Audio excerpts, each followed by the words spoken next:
하나님을 깊이 알아가는 거룩한 잔치를 배설해 주신 하나님 아버지, 오늘도 참된 생명에 이르는 지혜를 부어주시는 트리니티 성서대학원으로 불러주심에 감사를 드립니다.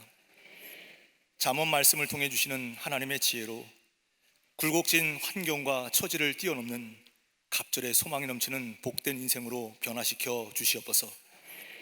지난 주간의 삶을 돌아볼 때 미련한 마음과 허망한 생각으로 감사하지 못하고 자고하며 불평의 유혹에 넘어져 살아왔음을 회개하오니 용서하여 주옵소서.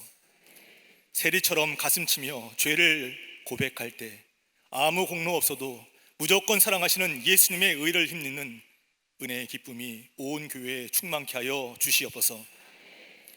대한민국과 열방의 치유와 회복의 은혜를 허락하실 하나님 아버지, 갈등과 반목, 분열과 대립의 극한 상황 속에서 주의 제단에서 하늘의 시계를 멈추게 하는 기도의 함성으로 거룩한 중보의 손을 들어 기도할 때마다 이 땅의 영적 지용도가 바뀌게 하여 주시옵소서. 정치, 경제, 사회, 문화, 외교, 안보, 교육 전 영역에 성경적 가치관으로 살아나는 치유의 땅이 되게 하여 주시옵소서. 차별금지법 같은 입법과 정책을 막아주시사 가정과 사회가 지켜지게 하옵소서. 편향된 이념과 가치관에 함몰된 사학법 개정안도 재개정되게 하사 예배와 신앙교육이 존중되며 기독사학 운영의 자유가 보장되게 하옵소서. 마약과 세속문화가 침탈치 못하도록 성령의 강권적인 역사로 우리 자녀들과 이 사회를 지켜주시옵소서. 북한 정권의 무모하고 위험한 시도들을 헛되게 하옵시며 고통 중에 부르짖는 백성들의 신음을 들으시사 폭정의 그늘에서 벗어날 수 있도록 피 흘림 없는 복음적 평화 통일을 속히 허락하여 주시옵소서. 강진으로 집과 가족을 잃고 절망하며 통곡하고 있는 모로코에 국률의 은혜를 베풀어 주시사 회복과 평강이 넘치게 하시며 죽음과 고통이 없는 하나님 나라에 대한 궁극적 소망이 가득 넘치게 하여 주시옵소서. 광림의 제단을 부흥의 신원지로 이끄시는 하나님 아버지, 지난 70년간 광림의 제단을 통해 풍파많은 세상에 복음 전하며 민족과 열방의 아픔을 치유하는 강력한 성육신 플랫폼으로 쓰임받게 하심에 감사를 드립니다.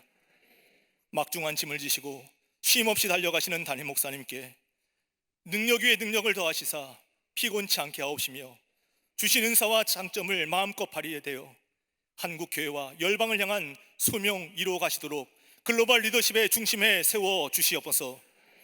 남녀 선교회와 히로빈 선교회를 비롯한 세우신 부서와 기관마다 순수한 복음적 팀워크가 살아나게 하사 새로운 미래를 위한 새로운 토대가 구축되게 하옵소서.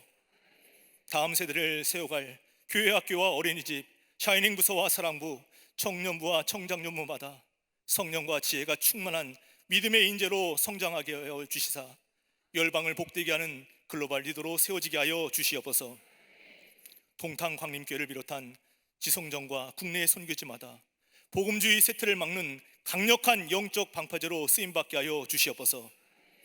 믿음과 사랑 위에 세워진 우리 가정과 일터마다 복의 복을 더하시사 사람에게는 전적 독립, 예수님께는 전적 위탁함으로 세상을 변화시키는 회복의 진원지로 쓰임받게 하여 주시옵소서. 이 시간 말씀의 은혜를 사모하며 집중력을 가지고 함께 참여하는 광림 남교회와 북교회, 동탄교회와 영상으로 참여하는 모든 성도들 가운데도 영적으로 닫혀있는 모든 심령의 귀가 열리고 마음의 변화를 받아 말씀대로의 삶을 살아내도록 은혜 위에 은혜를 부어 주시옵소서. 트리니티 찬양팀과 봉사자들의 헌신을 기쁘게 흠양하시사 평생이 복음 부흥의 마중물로 쓰임받게 하여 주시옵소서. 오늘도 말씀의 은혜를 부어 주시사 척박한 마음을 옥토의 마음으로 기경시켜 주시는 우리 주님 예수 그리스도의 이름으로 감사하며 간절히 기도드리옵나이다. 아멘. 할렐루야. 교회 광고 말씀드리겠습니다. 성전 사랑 캠페인 여성교회 총연합회에서 이제 교회 창립 70주년을 기념하며 밀레니엄 공원 설치물과 성전 정리를 하려고 합니다. 오늘 트리니티 후에 그렇게 하도록 하겠습니다. 마리아 선교회와 지난주 참석하지 못한 분들 또 헌신해 주시고요. 간단한 샌드위치와 음료를 드린다고 합니다. 추석 장보러 가요. 장보러 갑니다. 여선교회에서 추석을 맞이해서 엄선된 다양한 품목의 먹거리들을 판매하고 있다고 합니다. 많은 관심과 참여를 부탁드립니다. 장소는 여선교회 사무실이고요. 우리 본당 지하 1층에 있습니다. 참여가 곧 선교입니다. 오늘 트리니티 후에 꼭 방문해 주시길 바랍니다. 과제물에 대한 광고입니다. 일반 과정과 통신 과정이 과제물이 다릅니다. 반드시 확인해 주시고 일반 과정은 일반 과정 과제물에, 통신 과정은 통신 과정 과제물을 이용해 주시기 바랍니다. 매주 화요일 일반 과제물 내주시고요. 주일에는 통신 과제물 본당 로비에 또 내주시고 찾아가시기를 바랍니다. 기타 우리 암송 관련된 일 문의사항은 트리니티 담당 전사님에게 해주시기를 바랍니다. 광고는 여기까지고요. 오늘 암송 구절입니다. 잠언 1장 1절로 5절 말씀입니다. 잠언 1장 1절로 5절 말씀, 암송하실 분 두 분 계시는데요. 먼저 20교구의 김분한 장로님 먼저 나오셔서 암송해 주시겠습니다.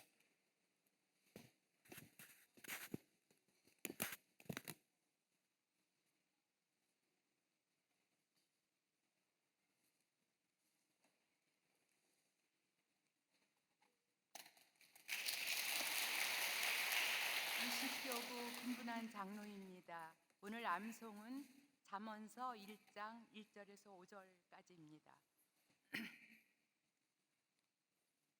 다윗의 아들 이스라엘 왕 솔로몬의 잠언이라. 이는 지혜와 훈계를 알게 하며 명철의 말씀을 깨닫게 하며 지혜롭게 공의롭게 정의롭게 정직하게 행할 일에 대하여 훈계를 받게 하며 어리석은 자를 슬기롭게 하며 젊은 자에게 지식과 근신함을 주기 위한 것이니 지혜 있는 자는 듣고 학식이 더할 것이요 명철한 자는 지략을 얻을 것이라. 아멘. 아멘. 감사합니다, 형님.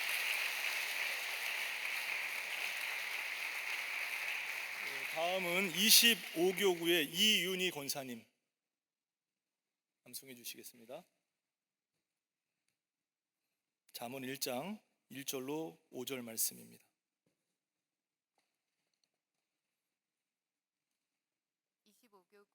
이윤희 권사입니다. 다윗의 아들 이스라엘 왕 솔로몬의 잠언이라. 이는 지혜와 훈계를 알게 하며 지식의 말씀을 깨닫게 하며 지혜롭게 공의롭게 정의롭게 정직하게 행할 일에 대하여 훈계를 받게 하며 어리석은 자를 슬기롭게 하며 젊은 자에게 지식과 근신함을 주기 위한 것이니 지혜 있는 자는 듣고 학식이 더할 것이요 명철한 자는 지략을 얻을 것이라. 아멘. 권사님 감사합니다.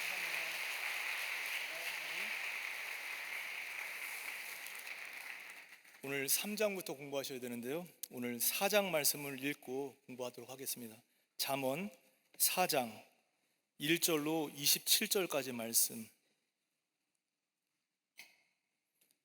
우리 남교회도 또 우리 북교회도 동탄성전의 우리 교우들도 함께 잠언 4장 1절로 27절 말씀을 한 절씩 교도하겠습니다. 아들들아 아비의 훈계를 들으며 명철을 얻기에 주의하라.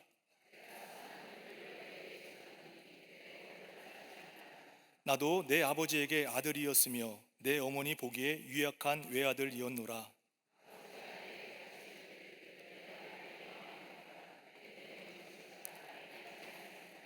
지혜를 얻으며 명철을 얻으라. 내 입에 말을 잊지 말며 어기지 말라.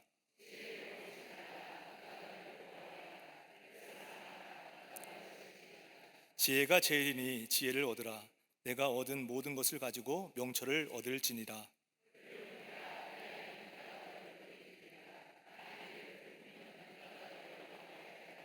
그가 아름다운 관을 내 머리에 두겠고 영화로운 면류관을 내게 주리라 하셨느니라.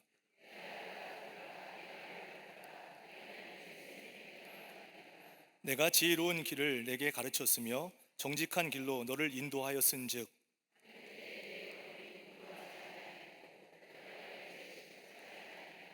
훈계를 굳게 잡아 놓치지 말고 지키라. 이것이 내 생명이니라.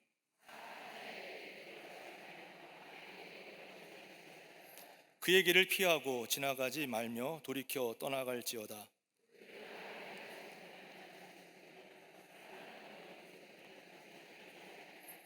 불의의 떡을 먹으며 강포의 술을 마심이니라.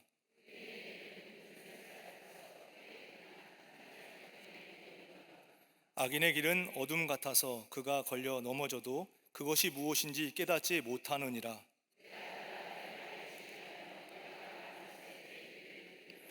그것을 내 눈에서 떠나게 하지 말며 내 마음속에 지키라.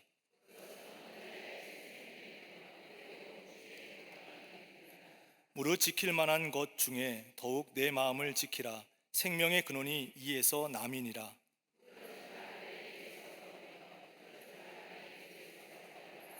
내 눈은 바로 보며 내 눈꺼풀은 내 앞을 곧게 살펴.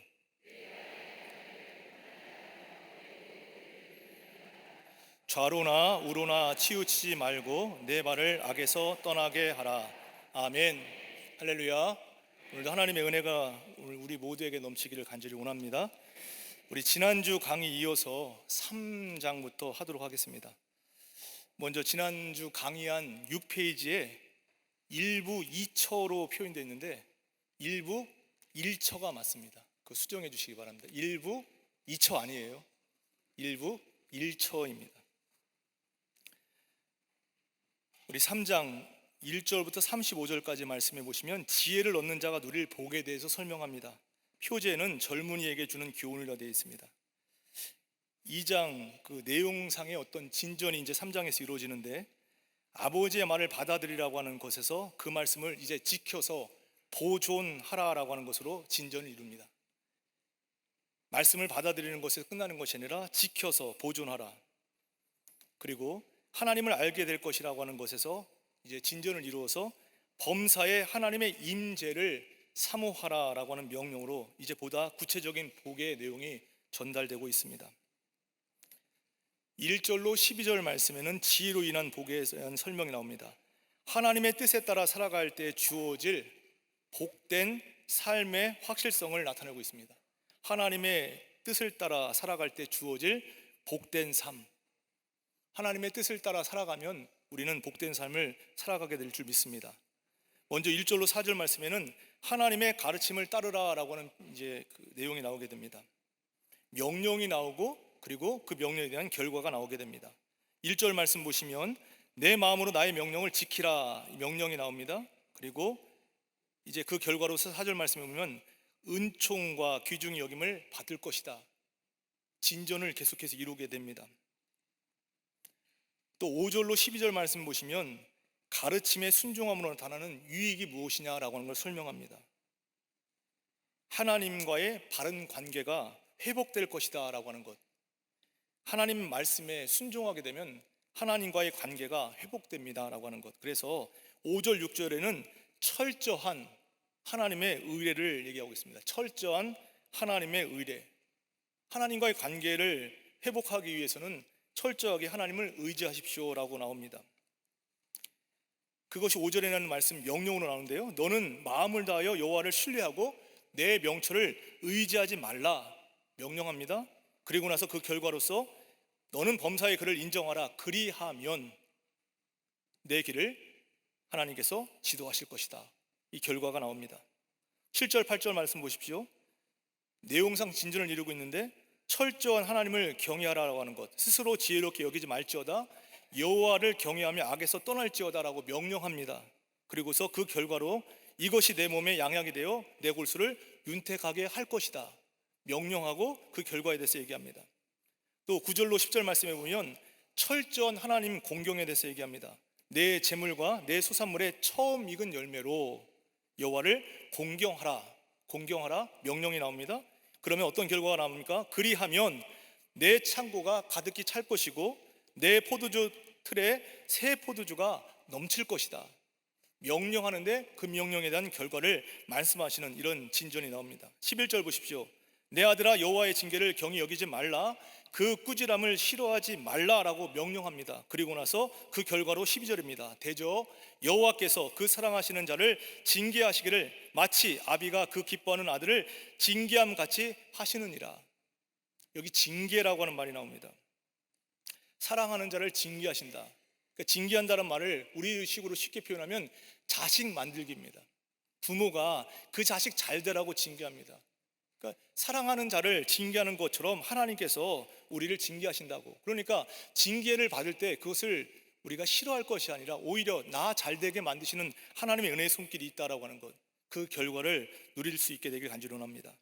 6절에 인정하다라고 하는 말이 나오는데요, 인정하다는 말, 히브리 동사로서 야다라고 하는 표현을 쓰는데 관찰하다, 또 깨닫다, 찾다라고 하는 의미를 내포하는 말입니다. 지혜분항에서 나타나는 이 야다, 하나님을 안다라고 하는 것은 하나님을 사랑하고 신뢰하는 것을 말하고 있습니다. 사랑과 신뢰, 그리고 하나님과 소통하고 올바른 관계를 유지하는 것을 의미하는 것, 이것이 하나님을 알아가는 것입니다. 하나님을 안다라고 하는 것은 결국 사랑과 신뢰를 가지고 하나님과 소통하는 것이고, 하나님과 올바른 관계를 맺는 것, 유지하는 것, 이것이 바로 하나님을 알아가는 것입니다. 잠언 말씀을 통해서 새로운 기준, 또 새로운 어떤 가치의 어떤 것을 주신다고 했을 때 그것을 통해서 우리는 하나님을 더 많이 사랑하고 신뢰하는 법을 배워야 될 것이고, 그것을 통해서 우리는 하나님과 올바른 관계를 유지해야 된다는 것을 잊지 않기를 간절히 원합니다. 여기 9절에 보시면 하나님을 공경하는 방법이 나오는데요, 이 9절에 아까 읽었던 말씀 중에서 여기 9절에 뭐라고 되어 있습니까? 내 재물과 내 소산물의 처음 익은 열매로 여호와를 공경하라. 어떻게 공경하라고요? 재물과 소산물의 처음 익은 열매로 하나님을 공경하라. 왜 하나님은 여기 물질 얘기를 하셨을까요? 왜 물질을 얘기하셨을까요? 우리는 물질을 드리는데, 우리는 물질을 드릴 때 공경하다고 하는 말의 의미는 내 모든 것을 하나님께 다 바칩니다, 이런 의미가 담겨 있는 것입니다. 그저 적은 물질을 드리지만 이 물질 안에는 내가 하나님께 내 모든 것을 드립니다.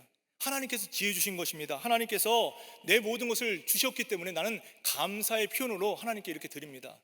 이것이 바로 하나님을 공경하는 것입니다. 말로만이 아니라 하나님, 저는 주님 사랑합니다, 그 사랑하는 것을, 하나님 신뢰합니다라고 하는 것을, 하나님과 올바른 관계를 맺고 싶습니다라고 하는 것을 오늘 성경이 우리에게 물질을 가지고도 말씀한다고 하는 것, 물질에 인색할 필요가 없습니다. 왜요? 하나님께서 다 주신 것을 우리가 드릴 것뿐이기 때문에 그렇습니다. 하나님께서 주신 것, 내가 하나님 앞에 드립니다라고 하는 것, 물질을 드린다고 하는 것 자체 속에 내가 하나님, 내 몸을 다 주님께 드립니다, 하나님이 내게 주신 것입니다, 이런 믿음의 고백이 있기를 간절히 원합니다.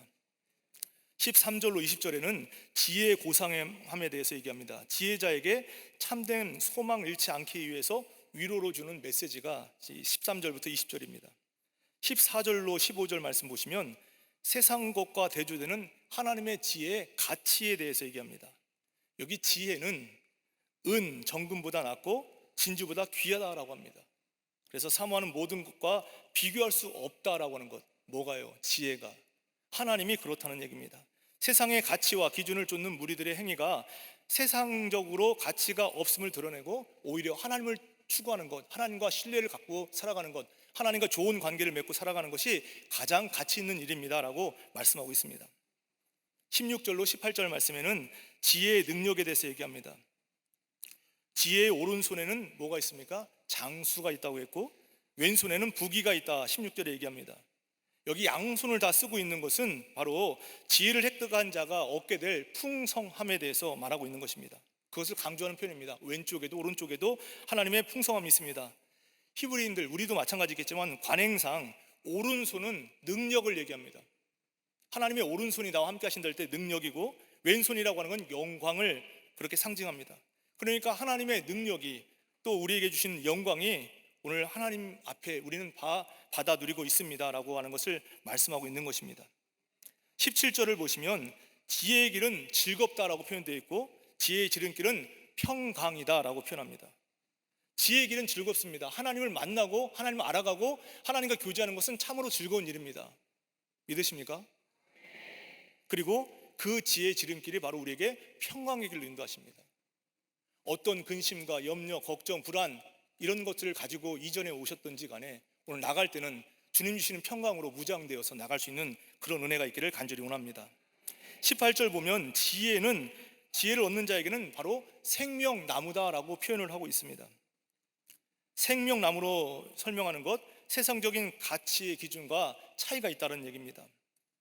생명나무, 여기 창세기 2장 9절에 있는 그것과 같이 맥을 하고 있는데, 여기 지금 생명나무, 지혜를 통해서, 지혜로 인해서 풍유함이 곧 영원한 생명에 도달케 하는 구원의 비밀과 일맥상통한다라고 봅니다. 그러니까 이 풍요함, 생명나무라고 하는 것은 풍요함을 얘기합니다.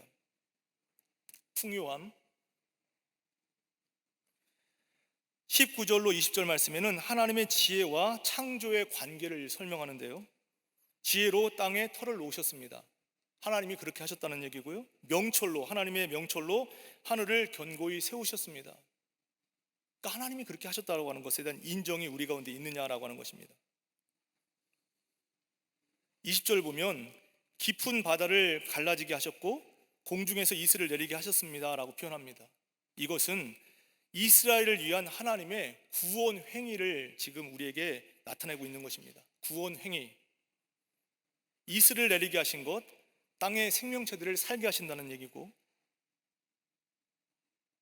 또 그것을 통해서 우리를 살게 하시는 하나님의 은혜가 있다라고 하는 구원 행위를 우리에게 나타나게 하고 있습니다. 인간이 하나님의 지혜를 추구한다라고 하는 것, 그것은 바로 창조 질서, 하나님의 그 놀라운 지혜, 하나님의 모든 것을 우리가 추구한다고 하는 것, 순응한다고 하는 것, 그것을 쫓아간다고 하는 것은 하나님께서 우리를 만드신 그 창조의 질서에 대해서 순종하는 것이고, 이제 우리는 그런 질서 속에서 하나님과의 바른 관계를 맺고 살아가려고 합니다라고 하는 믿음의 고백이 된다는 얘기입니다.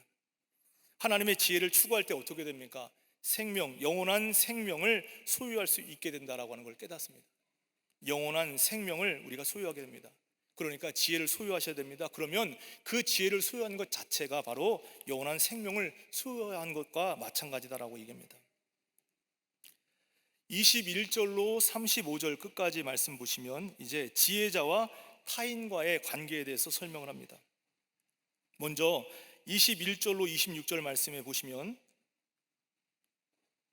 22절에 영혼의 생명에 대해서, 또 내 목의 장식에 대해서 얘기를 합니다. 23절에 내 길을 평안히 행하겠고 내 발이 거치지 아니하겠다라고 표현합니다. 평안히 가고 거치지 않겠다, 무슨 말일까요? 하나님의 보호라고 하는 것은 우리가 걸어가는 한낮에 뿐만 아니라, 오늘 낮에 오셨는데 낮에 우리가 행하는 모든 일 속에서 뿐만 아니라 잠을 자야 하는 저녁 시간, 밤에도 계속된다, 하나님의 보호하심이 그렇다라고 우리에게 구체적으로 말씀하고 있는 것입니다. 그러니까 우리의 삶에 장애물이 없게 하실 것이다 라고 하는 것. 24절에는 평안한 잠을 얘기하는데, 평안한 잠, 마치 이런 거예요. 시편 120편 4절에 하나님은 어떤 분으로 표현됩니까? 하나님은 졸지도 아니하시고 주무시지도 아니하시는 하나님입니다. 낮에도 밤에도 우리를 지키시는 하나님이십니다. 그러니 멸망에 대해서 세상의 것에 두려워하지 마십시오라고 표현하고 있고, 26절에는 여호와를 의지하면 하나님 어떻게 하십니까? 보호해 주십니다. 낮에도 밤에도 24시간 365일 평생 동안 하나님께서 보호하십니다. 이스라엘 백성도 어떻게 보호하셨어요? 낮에는 구름 기둥으로, 밤에는 불 기둥으로. 낮에 그 뜨거운 더위를 막아주셨고 밤의 추위에 대해서 따뜻하게 해주셨던 하나님의 역사, 그 삶이 오늘 우리에게도 있게 될 줄 믿습니다. 내 발이 거치지 않을 것이다, 우리 앞에 장애물이 없을 것이다, 지혜를 소유한 자의 삶에 대해서 그렇게 표현하고 있는 것입니다. 26절 보십시오. 대저 여호와는 내가 의지할 이시니라. 하나님은 우리가 의지하실 분입니다. 의지한다라고 하는 것을 여기서 언어로 보면 허리라는 말과 같은 말을 씁니다. 허리. 사람의 허리에서 뭐가 나옵니까? 힘이 나오는데, 힘의 근원이 허리라고 했을 때 하나님이 바로 나의 허리 되십니다. 나의 힘의 전부가 되십니다. 이것을 확신하라고, 그것에 대해서 소망을 가지라고 우리에게 이렇게 말씀하고 계시는 것입니다. 우리가 의지할 분 누구십니까? 하나님. 그 하나님을 의지해도 된다라고 하는 확실한 근거를 이렇게 제시하고 있는 것입니다. 27절로 31절 보시면 지혜자의 참다운 이웃과의 관계가 어떠해야 되는지를 설명하는데요, 먼저 선을 베풀라라고 27절에 얘기합니다. 28절에는 이웃을 신속히 도와주라고 얘기합니다. 29절과 30절에는 이유 없이 남을 해하지 말라라고 말씀합니다. 31절에 악인을 부러워하지 말라라고 얘기합니다. 내게 있거든 이웃이 와서 나에게 무엇을 달라고 하면 내일 주겠다 말하지 말라는 얘기입니다. 두 가지 관점인데요, 이것은 먼저 구제의 즉각적인 실행을 얘기합니다. 바로 도와줘라, 내일 도와줄게, 한 달 후에 도와줄게 하지 말고 즉각적인 실행을 촉구하는 말이고요, 돕기로 약속한 사람이 찾아오면 주저하지 말고 즉시로 즐거운 마음을 가지고 도와줘야 된다. 또 하나의 관점은 고용주와 피고용주와의 관점에서 마땅히 품삯을 미루지 마라, 줄 거 있으면 다 줘라 라고 얘기합니다. 세상은 그렇지 않잖아요. 내 것 먼저 채우고 그 다음에 우리 직원들에게 주는데, 우리 광림의 교우들은 내 것 먼저가 아니라 우리 직원들 먼저 채워주고 다른 사람을 먼저 배려할 수 있는 그런 삶 될 수 있기를 간절히 원합니다. 그렇게 하려고 하는데 유혹이 생겨요. 자꾸만 우리의 먼저 학자금 먼저 대고 과외비 먼저 들어가고 식료품비가 먼저 들어가야 되고 자꾸 이렇게 유혹이 생기는데, 모든 유혹을 과감히 뿌리칠 것을 당부하고 있습니다. 내 것을 가지고 남을 구제한다라고 하는 건 쉽지 않습니다. 왜 그럴까요? 내 것이라고 생각하니까 쉽지 않습니다. 내 것을 내가 어떻게 벌었는데, 내 남편이 어떻게 힘들게 모았는데 이걸 남에게 주라고요? 쉽지 않습니다. 그런데 하나님이 주시는 관점에서 보면 내 것이 아니라 하나님이 내게 맡겨주신 것, 하나님의 것을 나보고 집행하라고 말씀하실 때 이것은 내 것이 아니라 하나님의 것입니다, 이렇게 생각한다면 우리는 내 것을 주는 것보다는 쉽게 하나님의 것을 내게 맡겼을 때 그것을 줄 수 있는 그런 은혜가 있게 될 줄 믿습니다. 베드로전서 4장 8절로 10절 말씀 보시면 무엇보다도 서로 뜨겁게 사랑할지니라고 하면서, 사랑이라고 하는 것은 허다한 죄를 덮는다라고 얘기합니다. 그러면서 하나는 실천적인 말씀이 서로 대접하기를 원망 없이 하라고 합니다. 원망 없이. 내가 저 사람 도와주면 저 사람이 나한테 뭘 해줄까? 내가 이 사람 이렇게 했는데 저 사람 나한테 뭘 내가 보상을 받을 수 있을까? 이런 거 생각하지 말고 대접하기를 원망 없이 하고, 그 다음 나오는 말씀 뭘까요? 각각 은사를 받은 대로. 도와주는데 뭘 받았다고요? 내가 은사를 받은 대로. 은사는 하나님 주신 선물입니다. 내가 채워서 노력해서 얻은 것이 아니라 하나님 내게 주신 것, 은사를 받은 대로 하나님의 여러 가지 은혜를 맡은 선한 청지기. 은사, 하나님이 내게 주신 은혜, 그것을 선한 청지기로. 내 것이 아닙니다. 내 돈을, 내 시간을, 내 어떤 장점을 주는 것이 아니라 하나님이 은사로 주신 것을, 내게 은혜를 주신 것을 선한 청지기 같이 그렇게 베풀라라고 말씀합니다. 그러면서 서로 봉사하라, 서로에게 그렇게 하라는 말씀이 있다는 것을 기억하시기 바랍니다. 32절로 35절에는요 지혜자와 악인의 종말에 대해서 얘기합니다. 그래서 우리에게 하는 말씀이 패역한 자 부러워하지 마라. 지금 예수 안 믿는 사람이 더 잘 되는 거 부러워하지 마라. 시편 기자가 뭐라고 했습니까? 예수를 안 믿었는데 죽을 때는 잘 죽지는 않겠지. 설마 세상에서는 저렇게 떵떵거리며 사는데도 죽을 때는 곱게 죽지 않을 거야 라고 했는데, 시편 기자는 보니까 죽을 때도 잘 죽더라는 겁니다. 그리고 하도 먹어서 얼마나 먹었는지 눈알이 튀어나올 정도로 먹었다. 시편 기자의 고백입니다. 그러니까 부럽습니다. 나도 저래 봤으면. 나는 열심히 트리니티 찬양단 하는데, 나는 성경 공부 안 빠지고 오는데 나는 왜 이렇게 살까라고 할 때 부러워하지 말아라. 그게 다가 아니다. 너의 보화는 하늘에 다 쌓여지고 있단다. 그의 행한 일이 따름이니라 하시더라. 여러분 하시는 모든 것은 다 하나님께서 기억하시고 하나님 나라 가시면 다 받게 될 줄 믿습니다. 그래서 지혜로운 자는 35절에 영광을 기업을 얻을 것이고 미련한 자의 영달함은 수치가 될 것이다. 영광을 받으시겠어요? 수치를 당하시겠어요? 수치 대신 영광을 얻을 수 있게 되길 간절히 원합니다. 34절에 보시면 겸손과 거만에 대해서 얘기하는데요, 하나님의 지혜를 사모하며 순종하는 행위 자체가 바로 겸손이다라고 했습니다. 겸손이 뭐라고요? 하나님의 지혜를 사모하는 게 겸손이고, 하나님의 역사를 순종하는 것 자체가 바로 겸손이라고 얘기합니다. 거만함이라는 건 반대겠죠. 하나님의 지혜를 수용하지 않는 것, 자기 기준에 합당하게 살아가는 걸 거만이라고 합니다. 자기의 소견에 옳은 대로 행하였더라.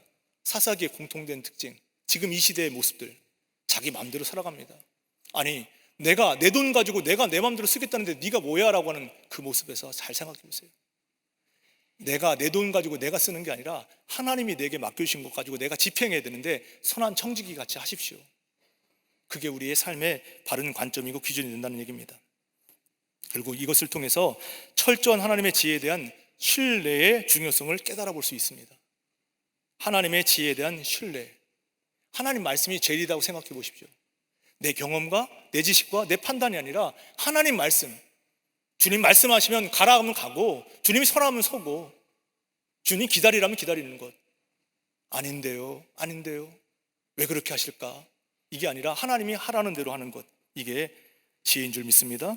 결론적으로 1장부터 3장까지 말씀에는 결국 하나님의 말씀에 순종하는 자의 삶, 하나님의 말씀에 순종하는 자의 삶이 무엇인지를 말해주는 것, 이것이 바로 지혜자의 모습이라는 것입니다. 이제 오늘 교환입니다. 4장인데요, 4장 먼저 1절로 27절까지 말씀에는 지혜의 중요성과 실천적인 교훈이 나오게 됩니다. 그 표제가 지혜와 명철을 얻으라 라고 합니다. 4장에는 지혜가 주는 무한한 유익이 무엇인지에 대해서 1절로 9절까지, 그리고 10절로 27절까지는 지혜를 추구함에 있어서 필요한 실질적인 교훈에 대해서 설명하고 있습니다. 하나님께서 우리에게 기뻐하시는 지혜라고 하는 것은 세속적인 내용을 자기 삶에서 지워내는 소극적인 행위, 하나님께서 기뻐하신 지혜는 내 삶에 있어서 소극적인 내용들을 하나씩 지워가는 것이 소극적인 내용이란다면, 적극적인 의미에서는 하나님의 백성으로서 합당한 삶의 모습을 채워가는 것, 하나님이 원하시는 것을 내가 비워갔다면 그 비움을 가지고 어떻게 해요? 채워가도록 만드는 것, 하나님께서 원하시는 합당한 삶으로 채워가도록 만드는 것, 이게 바로 지혜가 되는 줄 믿습니다. 1절로 2절 말씀 보시면 지혜를 전달하는 자신의 어떤 훈계에 대해서 잘 들어보십시오 라고 그렇게 아버지의 마음을 가지고 합니다. 1절 볼까요? 아들들아, 아비의 훈계를 들으며 명철을 얻기에 주의하라 라고 합니다. 이 두 가지 단어를 보세요. 들으며 또 주의하라. 듣는 바를 마음으로 공감하고 적극적으로 행하라. 들었으면 알았다 끝나는 것이 아니라 그 들은 것을 가지고 실현하라, 실천하라, 행하라 라고 하는 의미입니다. 또 하나 주의하라고 하는 것은 중요한 말을 하니까 하나도 빠짐없이 잘 듣고 그것을 새겨라 라고 하는 얘기입니다. 듣고 이해해서 끝났다는 것이 아니라 들은 것을 삶으로, 행동으로, 실천으로 옮기라 라고 하는 말씀입니다. 들었으면 주의를 가지고 실천하십시오. 여러분, 신앙만큼은요 타협이 안 됩니다. 양보할 것이 아닙니다. 누구와의 관계에서요? 특별히 자녀들과 관계에서요. 자녀들에게 신앙만큼은 타협하거나 양보하지 마십시오. 이제 수시 전형이 시작되는데요, 자녀들에게 얘기합니다. 엄마가 대신 기도할 테니까 너는 열심히 공부만 하거라. 고3 때니까 내가 봐줄 테니까 너는 좀 쉬어라. 교회학교 선생님들 그렇게 하지 말라고 얘기하십시오. 수능 기도회가 되면 수능 기도회에 대해서 가보면 학생들이 많을 줄 알았는데 학생들은 한 명도 없고 엄마들 많아서 열심히 기도합니다. 왜 그럴까 했더니 엄마가 대신 기도해 줄 테니까 너는 학원 가서 열심히 공부하거라. 과연 뭐가 옳을까요? 신앙에는 양보나 타협이 있어서는 안 됩니다.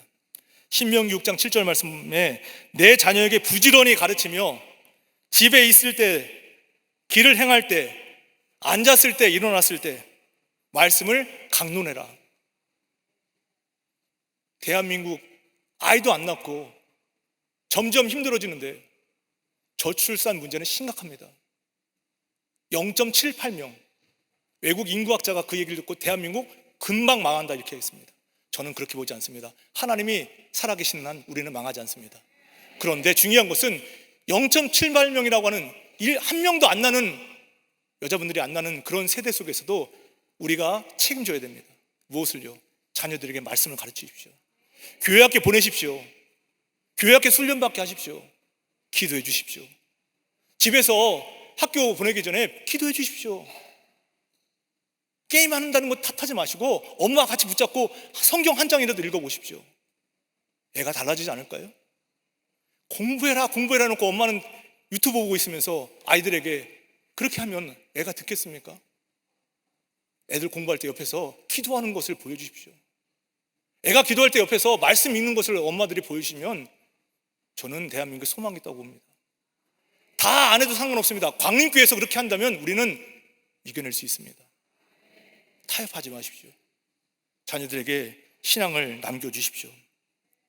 3절과 4절 말씀 보면 나도 어렸을 때 우리 아버지한테 배웠다라고 얘기하면서 3절 보십시오. 나도 아버지에게서 아들이었고 내 어머니 보기에, 그 다음에 나오는 말씀, 유약한 외아들이었다. 유약한 외아들이었다라고. 왜 그럴까요? 신앙을 가지고 성장했더니 유약한 외아들인 나도 이렇게 임금이 되었지 않느냐, 너도 그렇게 될 수 있다라고 말씀합니다. 세상적으로 뭘 가지지 않았어도, 뭐가 어려워도 우리는 하나님의 말씀 가지고 승리할 수 있다라고 하는 것, 너는 잘 될 거야 라고 하는 그 소망을 말씀 안에서 자녀들에게 주면 그 자녀들은 하나님 떠나지 않을 거라 믿습니다. 네가 명문대 입학하는 게 하나님 영광 나타내는 거야. 그러니까 교회에 가지 말고 열심히 공부만 해. 그러니 대학 가서 그 아이들이 어머니 말씀 안 듣는 겁니다. 우리 엄마는 명문대뿐이 몰라. 제 아무리 명문대를 나와도 하나님이 함께하지 않으면 아무 소용없습니다. 그러나 세상 사람이 말하는 저기 지방대 나와도 하나님이 그 사람을 통해서 역사하시면 능히 못할 일이 없습니다. 세상 관점으로 살지 마시고 하나님의 기준에 합당한 삶을 살아내는 우리의 모습 되길 간절히 원합니다. 솔로몬을 보면서 이 아버지 다윗이 얘기합니다. 다윗이 성전을 이제 짓기 전에, 성전을 내가 못 지니까 우리 아들을 놓고 지어야 되는데 하나님 그렇게 하셨는데, 준비를 하는데 뭐라고 합니까? 내 아들은요 하나님 여기 어리고 미숙합니다 이렇게 표현합니다. 어리고 미숙해요. 우리가 그렇지 않습니까? 하나님 보실 때 우리는 너무나 어립니다. 너무나 미숙합니다. 그런데 미숙한 우리가, 어린 우리가 하나님 말씀으로 무장하면 능히 못할 일이 없습니다. 이게 말씀의 힘이라는 얘기입니다. 솔로몬이 이제 1000번제를 드릴 때 뭐라고 얘기합니까? 종은요, 저는요 하나님 정말 작은 아이입니다. 제가 어떻게 잘 다스릴 수가 없습니다. 하나님, 제가 이스라엘 백성들, 이 많은 사람들을 출입하게 할 자신이 없습니다. 그러니 저에게 듣는 마음을 주세요. 지혜를 주세요. 자신을 알고 하나님 앞에 기도하는 것입니다. 듣는 마음을 종에게 주사. 솔로몬이 이걸 구할 때 하나님 마음에, 주의 마음에 합했다라고 합니다. 아버지도 사도행전에서 그 마음에 합한 자라고 하는 표현을 들었던 것처럼 솔로몬이 하나님, 저는 할 게 없습니다. 하는 게 없습니다.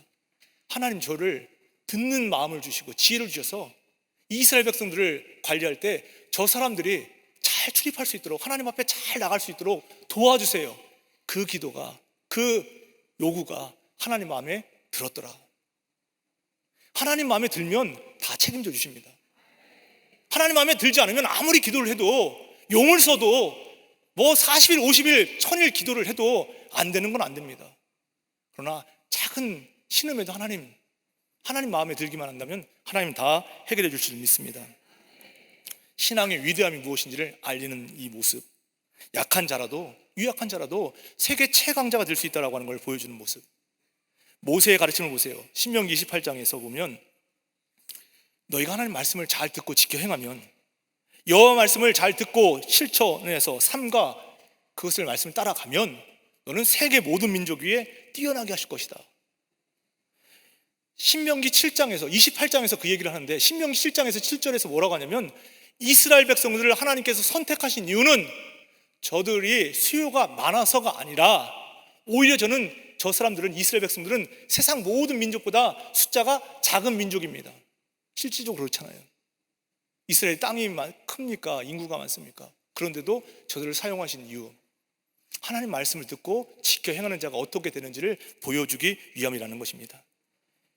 우리 자녀들이 머리가 될지언정 꼬리가 되지 않고 위에만 있고 아래에 있지 않기를 원하신다면 말씀을 가르치십시오.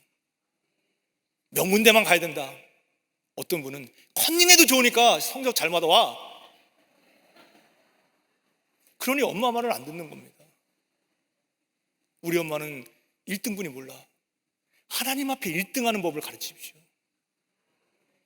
너 학교에서 인정받지 못해도 넌 하나님이 너 1등으로 인정하신다면 너는 다 될 거야. 왜 이런 말씀 못 해주세요? 교회 학교 보내주세요. 말씀을 읽어주세요. 믿음으로 사는 것을 가르쳐 주시고 그 믿음을 지키는 법을 배우게 해주세요. 믿음은 하나님을 아는 것이 믿음입니다. 히브리서 11장 6절 말씀, 믿음이 없이는 하나님을 기쁘시게 할 수 없습니다. 믿음을 가져야만 하나님을 기쁘시게 할 수 있습니다. 그 믿음 뭘까요? 하나님이 계신 것과 그가 자기를 찾는 자들에게 상 주시는 이심을 믿어야 할지니라. 자녀들에게 그걸 가르쳐 주시라고요. 우리 자녀들이 하나님이 시퍼렇게 눈뜨고 계신다는 것을 가르쳐 주세요. 그 자녀들이 하나님 앞에 기도하고 나갈 때 하나님은 그 자녀를 책임진다는 것을 가르쳐 주세요. 그러면 그 자녀들 성공하지 않을 수가 없잖아요. 하나님이 뒤에서 딱 버티고 계시는데요. 믿음을 가지고 기도한다면서 세상의 가치관에 따라 살아가요. 이번에 내신 몇 등급 맞아야지 어디 대학 가는데, 그게 아니라 하나님 마음에 합하면 우리 자녀들이 어디를 가든지 우리 자녀들 때문에 잘 되게 돼 있습니다. 하나님 마음에 합한 자녀가 있는 것이 그게 명문학교입니다. 우리 애가 다니는 학교가 명문대학이고 우리 애가 다니는 학교가 명문학교입니다. 그런 말씀 해주시라고요. 하나님 마음에 합한 자녀들. 4절로 9절 말씀에 보면 지혜 추구의 권면에 대해서 또 유익이 무엇인지를 제시합니다. 아버지가 내게 가르쳐 이르기를 내 말을 너희 마음에 두라, 내 명령을 지키라, 그리하면 살리라. 하나님 말씀을 갖고 있으면 우리 자녀들 살리라. 우리 사업장도 직장도 우리 학교도 병원도 우리의 삶의 모든 것도 살리라. 우리가 살 뿐만 아니라 우리를 통해서 남을 살리게 하는 역사가 있게 될 줄 믿습니다. 이게 말씀이고 이게 교훈이고 이게 지혜라는 거예요. 자녀에 대한 바른 신앙 교육, 참된 생명을 가져요. 살아있으나 죽은 자 같은 모습이 아니라 참된 생명을 갖고 있는 우리의 삶의 모습. 명령을 지키라, 그리하면 살리라. 그 주인공이 우리가 되길 간절히 원합니다. 그냥 사는 게 아니라는 거예요. 그냥 먹고 사는 것, 그냥 잘 먹고 잘 사는 것, 이것을 추구하는 것이 아니라 얼마나 가치 있고 보람이 있는 일을 성실하게, 그것도 잘 수행하느냐, 이걸 하나님께서 기뻐하신다는 거예요. 다윗의 삶이 그것을 입증해줬잖아요. 다윗은 7번째 아들이라고 표현되기도 하고 8번째 아들이라고 표현되기도 해요. 중요한 것은 7번째, 8번째가 중요한 것이 아니라 그의 삶이 얼마나 하나님 앞에 인정받는 삶을 살아가서 많은 사람에게 영향력을 끼쳤느냐, 오늘 내 삶이 그러고 있는지를 보시기 바랍니다. 그래서 자녀들에게 재산을 물려줄 것이냐, 신앙, 믿음을 물려줄 것인가 생각해 보세요. 뉴스에 보도에 많은 거 나오잖아요. 수많은 재산을 가지고도 이상한 데 쓰는 사람이 있는가 하면 적은 물질을 가지고 선한 영향력을 끼치는 사람이 있어요. 왜 그럴까요? 재산의 정도의 차이가 아니라 신앙의 정도의 차이라는 거예요. 재산 물려주지 마시고 신앙 물려주세요. 그럼 하나님께서 살게 하실 줄 믿습니다. 활력 있고 의미 있게 살아가는 힘이 되고 근원이 될 수 있는 말씀을 전수해 주셔야 돼요. 자녀들에게. 학교에 가서 선생님에게만, 교회 학교에서 선생님들에게만 책임지지 마시고 내가 우리 자녀들에게 어떻게 말씀을 전수해야 될까 기도해 보세요. 엄마가 제일 좋아하는 책 갖고 와라 그러면 홈쇼핑 카탈로그를 갖고 오는 것이 아니라 성경책 갖고 올 수 있도록 보여주셔야 되는 거예요. 그걸 가르쳐 주셔야 돼요. 6절 보시면 신앙을 견고히 지킬 때 하나님의 견고한 보호함을 입습니다. 그래서 지혜를 버리지 말라, 그가 너를 보호하리라. 그를 사랑하라, 그가 너를 지키리라. 하나님이 우리를 지켜주십니다. 지혜와 명철을 따르고 지키라고 말씀하죠. 하나님의 확고부동한 보호를 받게 된다는 거예요. 다윗의 생애를 보세요. 다윗이 요나단을 만났을 때 이런 얘기를 해요. 야, 나와 너 사이에 내가 같이 가까이 있지만 나와 죽음 사이에는 이게 어떻게 돼요? 한 걸음뿐이다라고 해요. 한 발짝 나가면 죽음이고 한 발짝 뒤로 오면 삶입니다.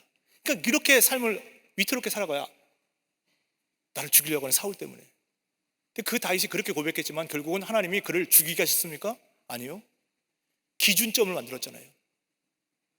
선한 왕의 기준점, 다윗과 같이 되었더라, 다윗과 같이 살았더라. 오늘 우리 모두가 다 그런 기준점의 사람 되기를 간절히 원합니다.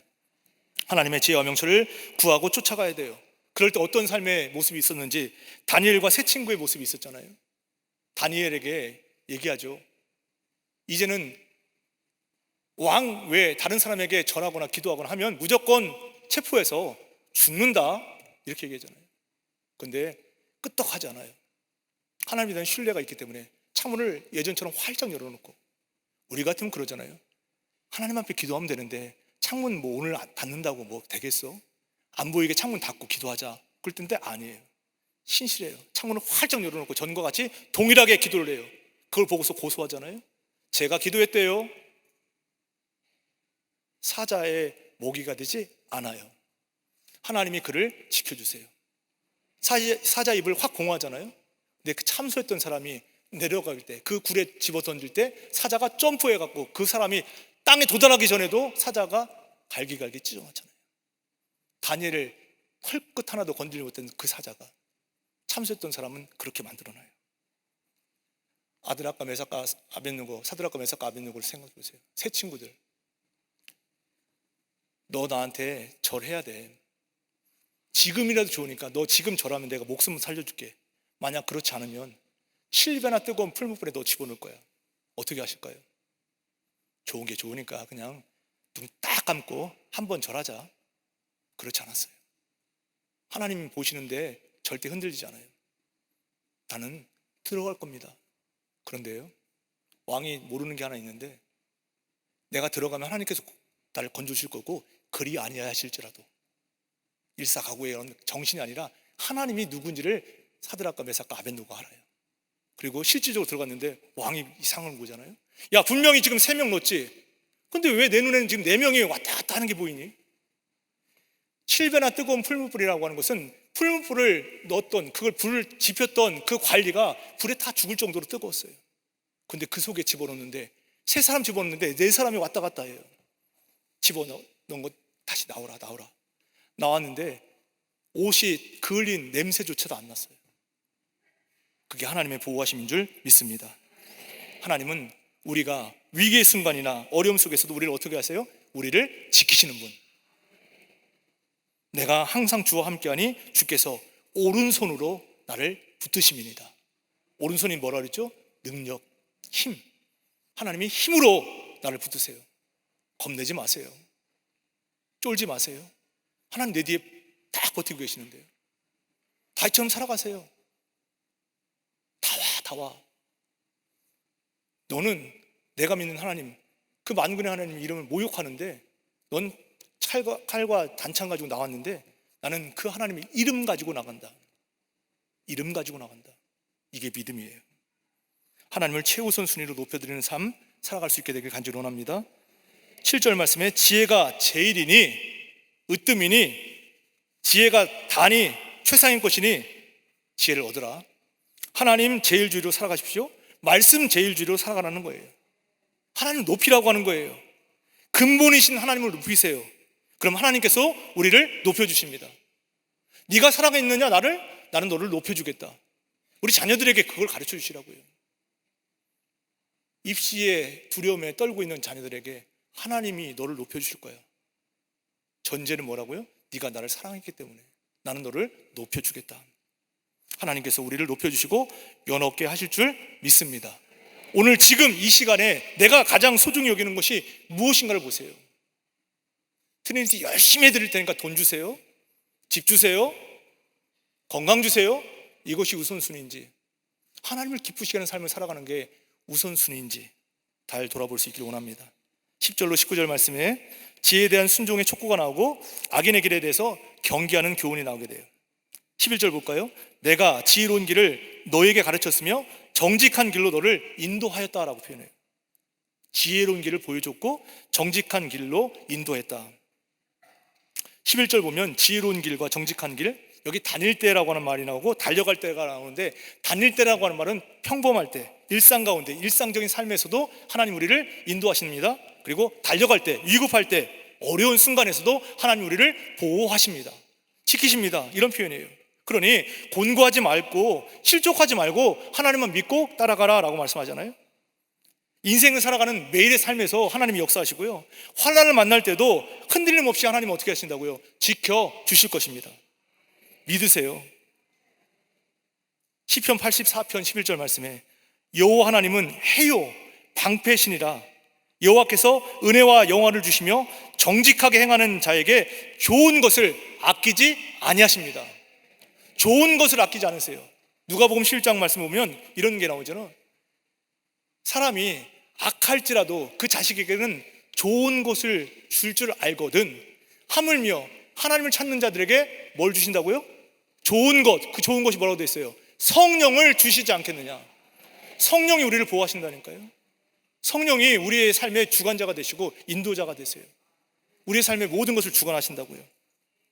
13절 보면 훈계를 굳게 잡아 놓치지 말고 지키라. 이것이 너의 생명이니라. 하나님 말씀을 지켜 사십시오. 그것이 우리의 생명이래요. 신앙생활 처음 시작한 것을 끝까지 견고히 붙드는 자가 그리스도의 영광에 참여하느니라. 처음 시작한 것을 끝까지 붙잡고 하세요. 끝까지 하나님 말씀 붙잡고. 아브라함을 보세요. 하나님 명령을 따라서 순종하잖아요. 하나님 말씀이 가라니까 가요. 독자 그 아들 이삭을 바치죠. 그 장면을 생각해 보세요. 아브라함이 그래요.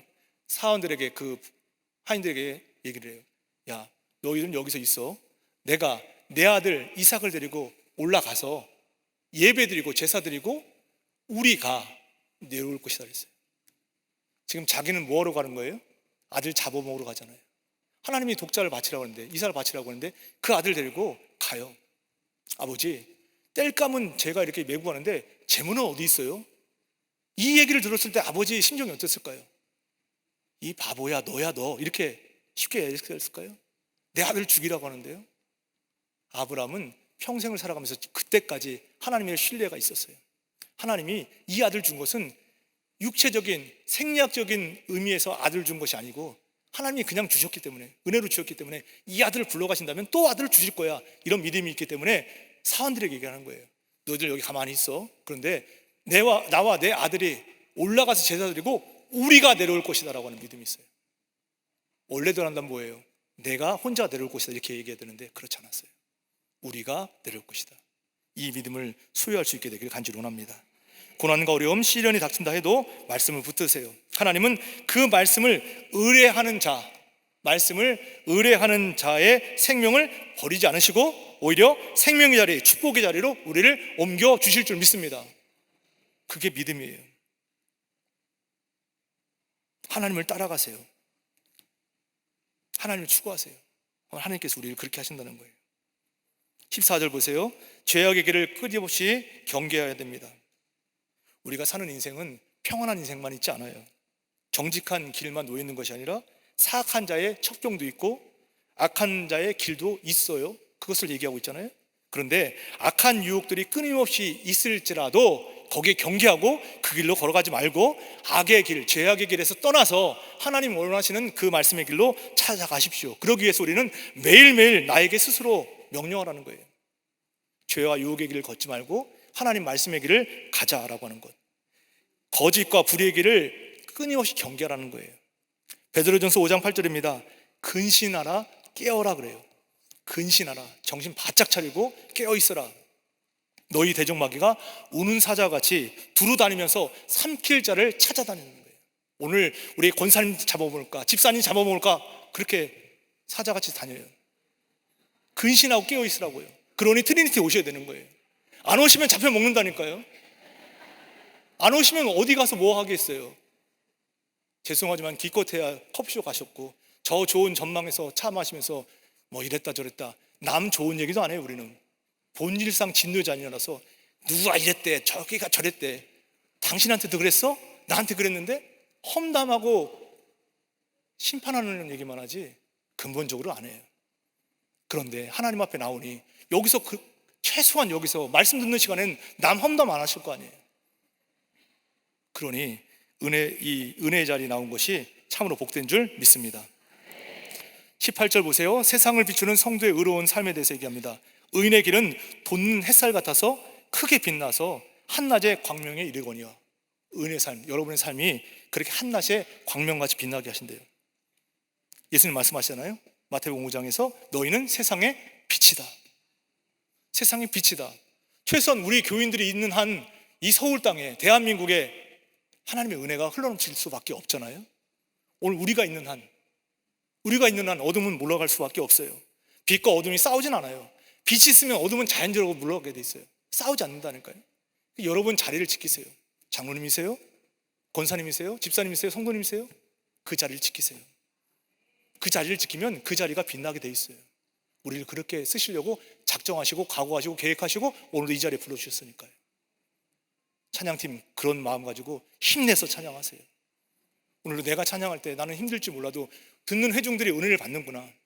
오늘 근심, 염려, 걱정 있는 사람 누군가 왔는데 내가 찬양 부를 때, 내가 반주할 때, 오늘 여기 서 있을 때 누군가가 회복되리라.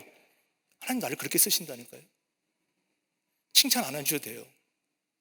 오늘 내 음이 이렇게 안 맞아, 왜 틀려, 이런 얘기 들어도 그냥 가세요. 하나님이 다 아십니다. 특별한 소명감을 일으키는 거예요. 너희는 세상의 빛이다. 너희가 없으면 망한다. 너희가 없으면 어둠이 절망적으로 임할 수밖에 없다. 그러니 빛을 비춰라. 불의한 세상의 행습을 따라가지 말고 하나님을 따라 의와 진리의 거룩함으로 지음받은 새 사람이 되어서 새로운 것을 창조해라. 빛된 역할이 뭘까요? 선하고 진실한 믿음의 삶. 그게 우리의 빛된 삶의 우리 사명이라는 거예요. 에베소서 4장 8절로 9절입니다. 너희가 전에는 어둠이더니. 우리가 누구였다고요? 어둠이었어요. 그 어둠을 빛으로 만드신 게 얼마나 감사하냐고요. 우리가 어둠이었다니까요. 안 믿으시죠? 무슨 소리예요? 내가 원래부터 빛이었어요. 성경이 우리 보고 어둠이라고 한다니까요. 우리가 원래 어둠이더니 이제는 주 안에서 빛이라. 내가 빛을 비치는 것이 아니라 주님 안에서 내가 빛을 반사하는 거예요. 주님의 빛, 생명의 빛을 나를 통해서 비추게 하는 것. 빛의 자녀들처럼 행하라. 빛의 열매는 모든 착함과 의로움과 진실함이 있느니라. 착함, 의로움, 진실함이 동일한 말이에요. 세 가지가 다르게 표현되지만 동일한 말씀이에요. 하나님의 속성과 성품이 우리 가운데 있는 것을 표현하라는 거예요. 여러분 한 분 한 분이 계시는 것이 빛이에요. 그 빛이 착함과 의로움과 진실함이라는 거예요. 그냥 우리가 서 있는 것이 진실함이에요. 그래서 세상 사람들 만나야 돼요. 믿지 않는 영혼들 만나셔야 돼요. 그러면 그분의 어둠이 여러분 한 분 한 분을 통해서 빛으로 바뀌게 돼 있어요. 그래서 자꾸 만나셔야 되고 자꾸 복음을 전하셔야 돼요. 대한민국 어렵다 자꾸 그렇게 비관적인 얘기 나오잖아요. 누구 탓할 것이 아니라 내가 저 어둠의 자리에 한 번 더 가서 거기에 빛을 비출 것이다, 이렇게 생각하세요. 그리고 그 빛을 무장할 수 있으셔야 돼요. 성령 충만하자면 잡아먹혀요. 이단과 싸우려 하지 마시고 성령 충만함으로 누군가에게 소망이 되는 그런 역사가 있기를 간절히 원합니다. 20절로 27절의 말씀 보시면 신체 부위를 통해서 이제 지혜 행실을 권면하고 있는 훈계가 나오게 돼요. 20절에 참된 영성의 회복은 말씀을 듣는 데서 시작됩니다. 듣는 것부터 시작돼요. 20절 볼까요? 내 아들아 내 말에 주의하며 내가 말하는 것에 내 귀를 기울이라. 들어라 라고 하는 거죠. 영성 회복은 먼저 뭐부터 시작된다고요? 듣는 일. 여러분 잘 아시는 대로 믿음은 어디서부터 나와요? 들음에서. 들음은 뭐부터 나와요? 그리스도의 말씀을 통해서. 말씀을 들으면 믿음이 생기는 거예요. 그래서 우리에게 말씀 들으라고 해요. 그러니까 거룩하고 경건한 말에 귀를 기울이세요. 가만히 볼까요? 사람의 말에 귀를 기울이면요 자꾸 원망이 나오고 불평이 나와요. 그런데 하나님 말씀에 귀를 기울이면 감사가 나와요. 은혜가 나와요. 찬양이 나와요. 그래서 예배 자리를 사모하셔야 돼요. 가급적 은혜의 말씀을 들을 수 있는 자리에 오세요. 아이들 유튜브 본다고 탓하지 마시고 중독됐다고 뭐라 하지 마시고 내가 지금 유튜브에 얼마나 중독됐는 걸 보시라고요. 유튜브 틀어서 우리 교회 말씀만 보고 계시나요? 아닐 거예요. 쓸데없는 것, 세상적인 것, 염려, 근심, 걱정 만드는 것만 자꾸 들으니까 이게 문제고 저게 문제고 부정적인 얘기만 나와요. 하나님 우리를 빛으로 만드셨는데요, 우리 때문에 어둠 물어가게 돼 있는데요. 그런 역사를 감당할 수 있기를 간절히 원합니다. 예배에 자주 참석하세요. 저녁 예배 오세요. 멀어서요? 조금만 일찍 오시면 안 멀어서 올 수 있어요. 금요 은혜 밤에 오세요. 예배 자리를 사모하시길 바랍니다. 설교 말씀에 귀를 기울이세요.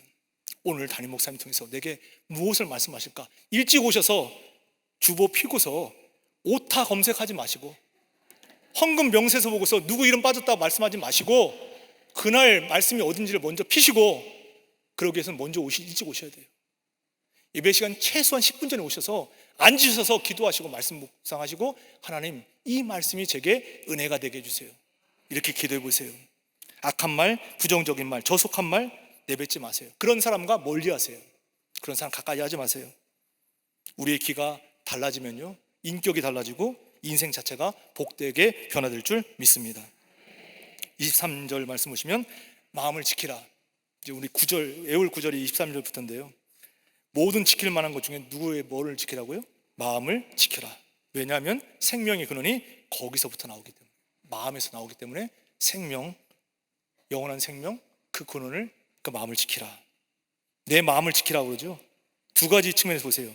모든 지킬 것을 다 동원해서 우리 마음을 지키라, 이런 뜻도 될 수 있고요. 또 하나는 지킬 만한 모든 것보다도 너의 마음을 지켜라. 결과적으로는 같은 내용 같은데 생각을 해보세요. 모든 지킬 수단을 다 동원해 갖고 내 마음을 절대로 사단에게 뺏기지 마라, 세상에게 뺏기지 마라. 그리고 지킬 만한 모든 것 중에서 우리 마음이 중요하니까 마음을 꼭 지켜라. 그래서 예배 자리에 참으셔야 돼요. 그래서 트리니티 성경 공부가 있는 거예요. 마음을 지키라고요. 생명의 근원이 거기서부터 나오기 때문입니다. 마음에서 우러나오는 외적인 행동이 우리의 뭘 좌우해요? 이 습관을 만들어요. 습관을 형성하기 때문에 우리는 마음에서 우러나는 외적 행동을 습관으로 하기 위해서 마음부터 지켜야 되는 거예요. 마음이 운명까지 결정해요. 마음을 지키면 어떤 변화가 있을까요? 잠언 25장 28절에요. 자기의 마음을 제어하지 아니하는 자는 성읍이 무너지고 성벽이 없는 것과 같으니라. 성읍이 무너지고 성벽이 없어요. 아무나 와서 다 약탈하고 도둑질해 가요. 마음을 다 빼앗아 간다고요. 마음을 제어하세요. 마음을 지키세요. 그리고 마음을 넘어서 어디까지 가느냐? 입술을 지켜야 된다 그러죠. 24절 보세요. 구부러진 말을 내 입에서 버리고 삐뚤어진 말을 내 입술에서 멀리하라. 여기 구부러진 말, 다른 말로 하면 더러운 말, 남을 속이는 말, 왜곡된 말, 가짜 뉴스, 이런 것 말하지 말라는 거예요. 마음을 지키고 입술도 지키세요. 야고보서 3장 8절 보면 혀는 능히 길들일 사람이 없나니 그래요.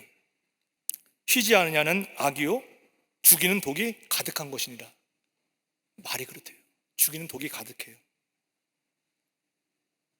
모여서 얘기를 하면 부부간의 침실 대화나 식탁 대화가 중요한 이유가, 우리 아이들은 이상하게 안 듣는 것처럼 보이지만 다 듣는다 그랬잖아요.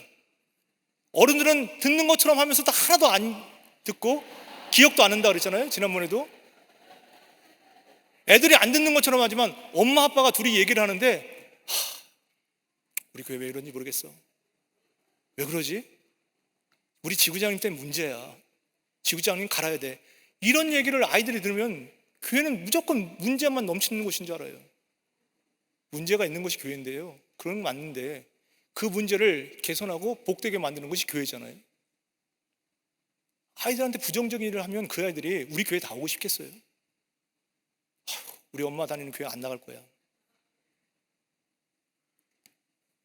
말을 해도요, 격려와 칭찬하는 말이 별로 없어요. 우리는요, 늘상 모이면 험담, 비방, 심판, 정죄, 말을 꼭 담으세요. 속히 모여서 칭찬하는 얘기 아니면 아예 말도 꺼내지 말라고 하세요. 속장님이 부정적인 일 누가 하면, 우리 그런 얘기 하지 말고 지난주에 우리 목사님, 담임 목사님 말씀하신 은혜로운 얘기를 좀 풀어보자, 이렇게 좀 해보세요. 자기도 그렇게 느꼈어? 나도 그랬는데. 그게 문제야. 말씀은 10분 나누고서 험담은 50분 해요. 그러니 새신자가 와갖고 여기 딱 와서 보니까 은혜로운 속회라고 해서 왔는데 보니까 남 얘기만 하는데, 혹시 내가 여기 가면 내 얘기할 거야, 거기 안 나와요. 심각한 얘기예요. 우리가 다 실수가 많으니 만일 말에 실수가 없는 자라면 곧 온전한 사람이라 능히 온몸에 굴레를 씌우느니라. 말 조심하면요 온몸을 제어할 수 있어요. 칭찬과 격려의 말을 하세요. 위로의 말씀하세요. 덕이 되는 말씀하시라고요. 5장 보겠습니다. 5장 보면 이제 음란에 대한 얘기가 나오는데요, 실제적인 철칙, 성적인 문제를 얘기하고 있어요.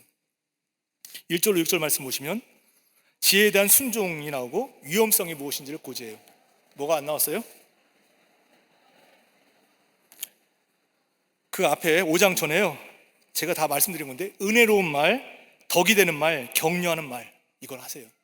은혜로운 말, 덕이 되는 말, 격려하는 말, 이런 말씀하시라고. 어디서요? 속회 예배 드리실 때, 선교회 모임 갈 때, 트리니티 찬양단 모여서 연습할 때, 오늘 청소할 때. 아니 30년 동안 이 묵은 때가 이렇게 많았단 말이야. 왜 이제서야 이걸 하지? 불만하고 불평할 것이 아니라 덕이 되는 말, 우리 마리아가 빛나게 하는 거야. 내가 지난주 못했는데 오늘 내가 하니까 너무나 아름답고 너무나 좋잖아. 오늘 오셔가지고 한번 옆에 좀 보세요. 깨끗하잖아요. 야, 지난주 우리가 한 거 이렇게 아름답구나. 주님 얼마나 기뻐하실까. 넘어가 되겠죠?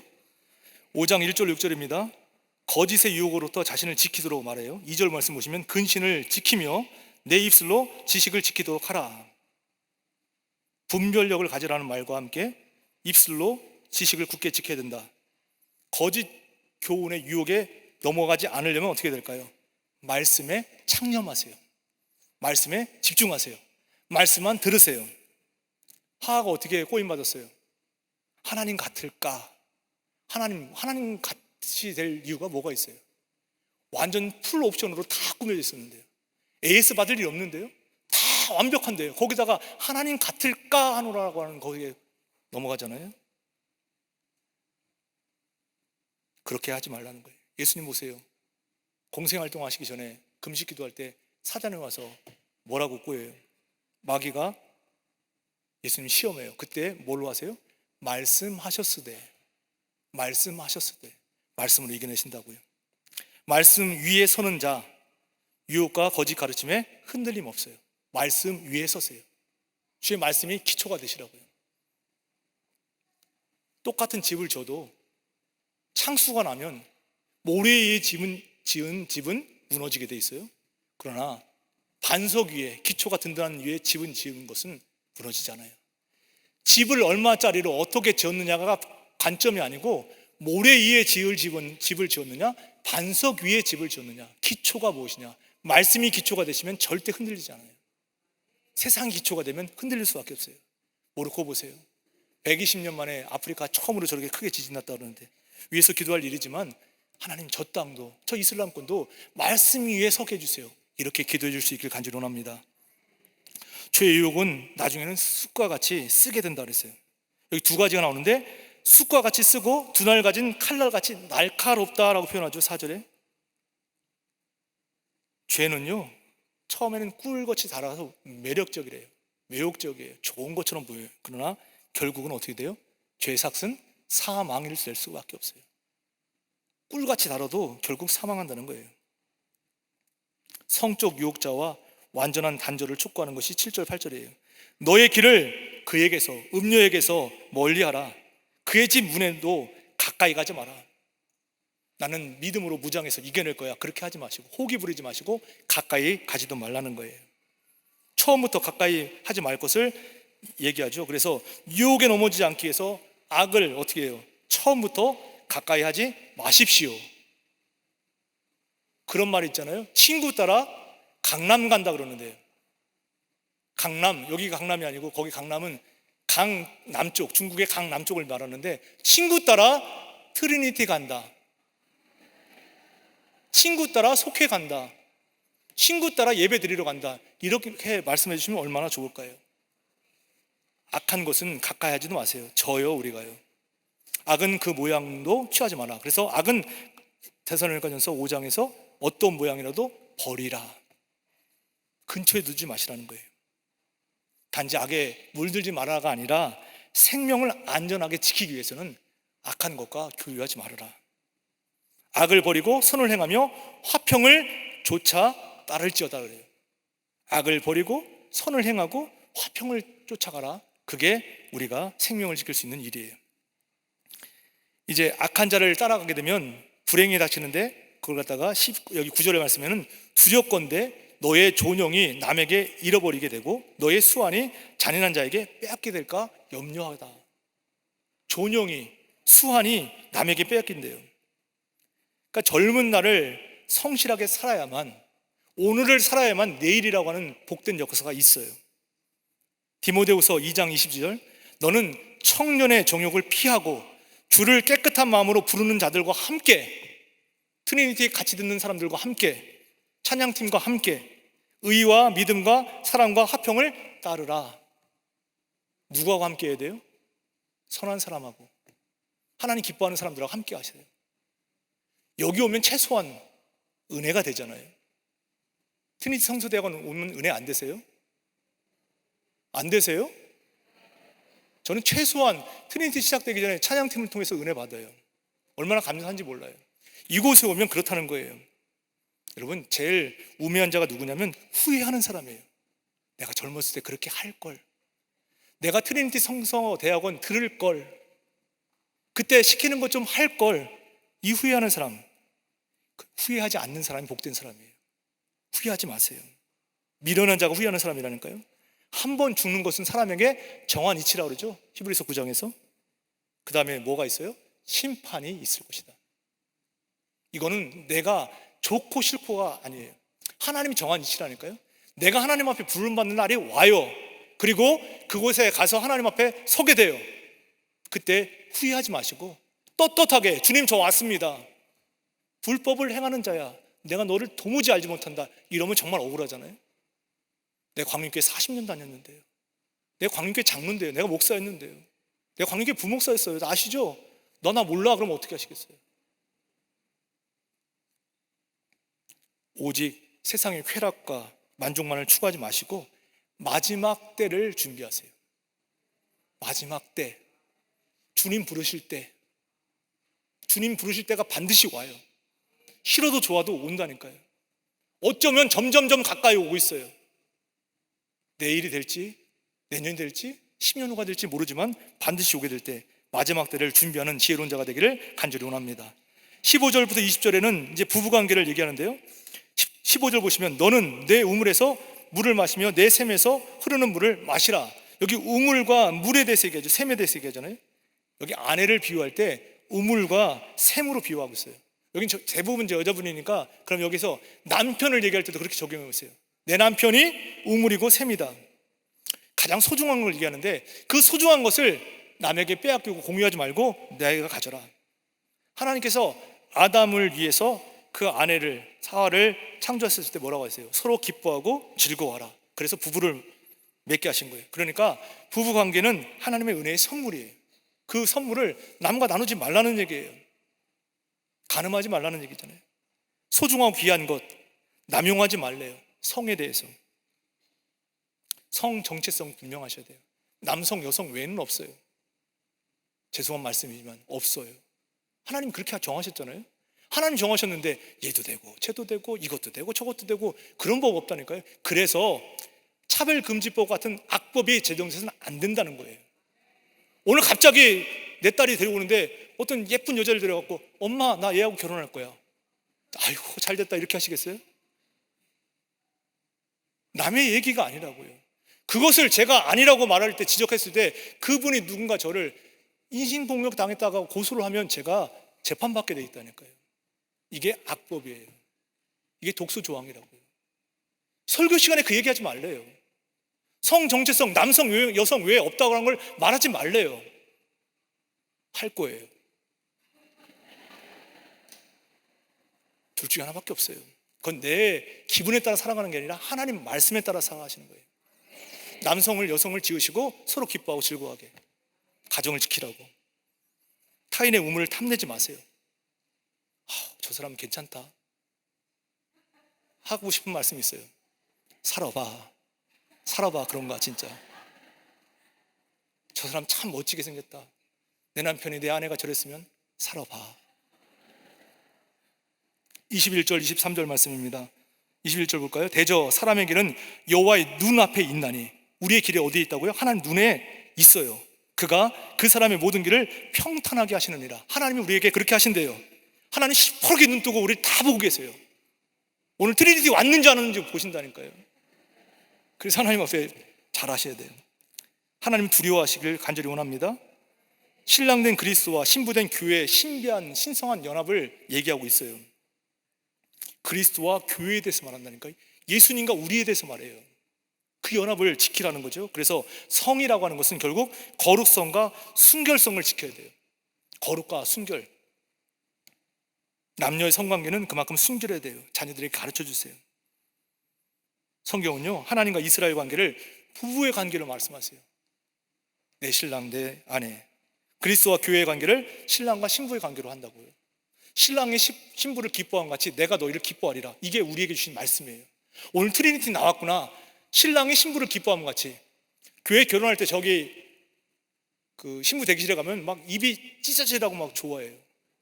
결혼식 날이 아마 인생에 제일 좋을 거예요. 하나님이 우리를 그렇게 기뻐하신다. 이게 우리의 모습인 줄 믿습니다. 십계명에서도요, 음행하지 말라 그러잖아요. 출애굽기 20장 14절에 간음하지 마라. 남의 것 좋아 보이게 생각하지 마라. 너에게 준 것이 가장 좋은 것이다. 하나님이 짝 주어진 것을 사람이 나눌 수 없어요. 그래서 왜 부모님 말 안 듣고 그렇게 팍팍 우겨가지고 결혼해놓고 엄마가 그때 말렸어야지 이러냐고요. 엄마가 안 말려도 하나님이 안 말리셨으니까 됐다면 참아내세요. 내 헌신과 내 수고와 내 아픔을 통해서 내 남편이, 내 아내가, 내 자식들이 살아난다면 그 길을 걸어가세요. 가장 잘 아시는 하나님께서 허락하시는 것이라면 저울에 달아보시는 하나님, 정확하게 헤아리시는 하나님, 그 하나님이 계세요. 사람을 두려워하지 마시고 하나님 눈과 최후 심판을 두려워할 수 있는 그런 모습이 되기를 간절히 원합니다. 6장입니다. 게으른 자와 음란한 자에게 주는 교훈이에요. 또 안 쓰셨어요? 보고 또 헤아리고. 드라마 제목 같네요. 보고 또 헤아리고. 30분 넘어 끝나면 혼날 테니까요, 30분 되기 전에 빨리 끝나겠습니다. 6장에서 중요한 것은 성도가 구원받은 것으로 만족해서는 안 돼요. 구원의 시작은 이미 이루어졌죠. 은혜로 구원받으셨다면 이제 구원의 완성을 향해 가셔야 돼요. 그게 뭐예요? 거룩과 성실로 자기 자신을 매일같이 채워가야 된다. 거룩과 성실로. 그래서 찬양 부르시는 거고, 그래서 오늘 성경 공부하시는 거예요. 하나님의 속성과 성품을 가지라는 거예요. 에베소서 4장 13절입니다.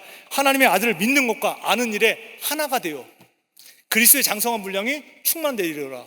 온전한 사람을 이루어서 그리스도의 장성한 분량이 충만한 데까지 가라. 그래서 우리 충만 찬양하는 거예요. 나는 예수로 충만합니다. 찬양만 부르지 마시고 그 주님의 충만함이 우리의 것으로 채워가실 수 있으셔야 돼요. 오늘 최소한 여기 와서 오늘 성경 공부한 분은 예수의 충만함으로 채워가는 줄 믿습니다. 해서는 안 될 것에 대한 교훈이 나오는데요, 첫 번째, 책임 못질 보증하지 말라 그래요. 얼핏 보면 상당히 아주 이기적인 것 같아요. 아니, 보증 좀 서주면 어때?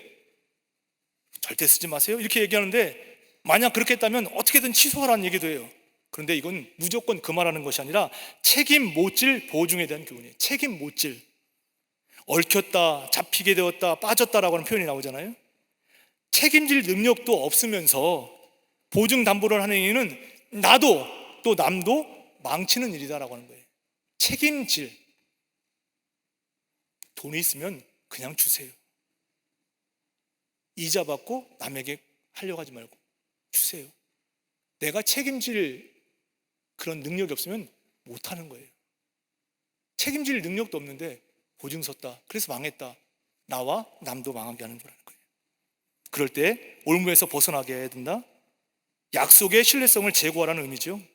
모든 일에 책임 있는 행동을 하라라고 하는 거예요. 책임 있는 행동. 자신의 말에 스스로 올무에 잡히지 말고 일단 말을 했으면 어떻게 하라고요? 그 말에 책임을 지십시오. 말을 했으면 하십시오 이렇게 되는 거예요. 그러니까 예수님도 교훈하시잖아요.